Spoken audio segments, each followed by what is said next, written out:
Hey everybody, there's been a number of changes that have gone on in parish life for the places that still have Mass. Generally, the sign of peace, we're asked not to shake each other's hands. And I just think it brings up the issue of the sign of peace. Where did it come from and what does it mean? It's important to understand something.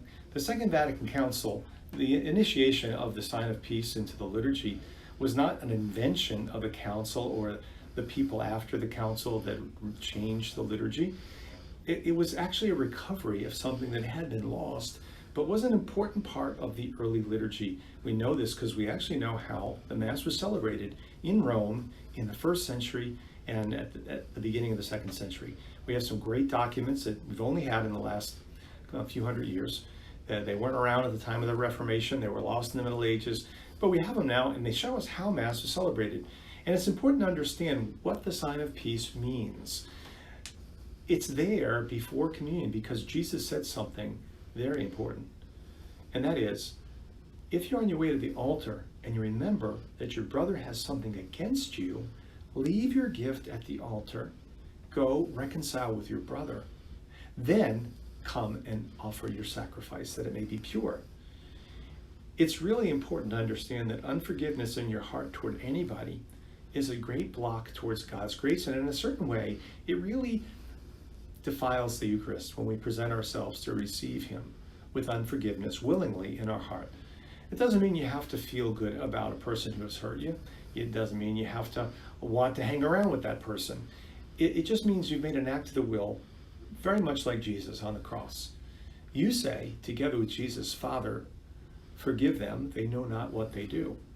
Lord, bless them. I don't hold anything against them. Now, the idea of the sign of peace is you give the sign of peace to the neighbor around you because that neighbor signifies everybody in your life, everybody in the church.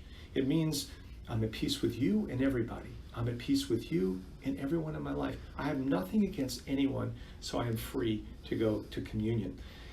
The reason we have the Our Father before communion is somewhat similar. There's a petition in there that's very important that we kind of race over a lot of times.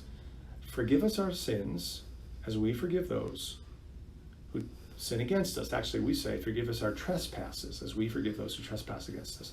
But what it means, if you just slow it down and analyze it, it means, Lord, I want you to forgive me in exactly the same way as I forgive those who sin against me. And it's meant to be a reminder right there, along with the sign of peace, that we're called to forgive.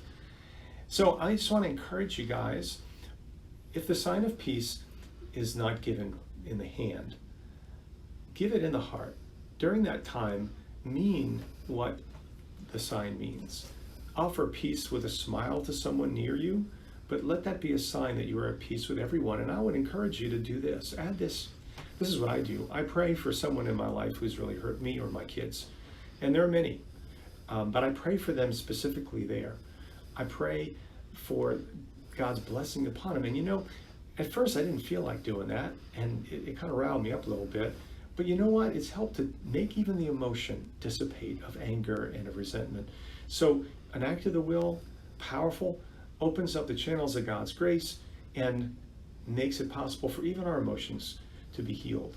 What a beautiful gift. What a beautiful thing to do as we cope with this change in the sign of peace. And I just want to call everybody to, even if you don't like the sign of peace and wish you weren't there, pray that prayer of forgiveness before every communion. Make that part of your spirituality because it goes back to the gospel and to the earliest days of the church. Thanks so much. We're going to be talking about more things that we can get out of this crisis in the days to come. So come on back to this YouTube channel, subscribe to it. Come to dritaly.com, my website. That's dritaly.com. And you can sign up for the email that I send out every week there, or you can text 33777 and you can get a message back. Just type Dr. Italy when you text there, and you'll get a link back that'll allow you to sign up for the email list. It'll be great to keep in touch. I look forward to it. Thanks. God bless.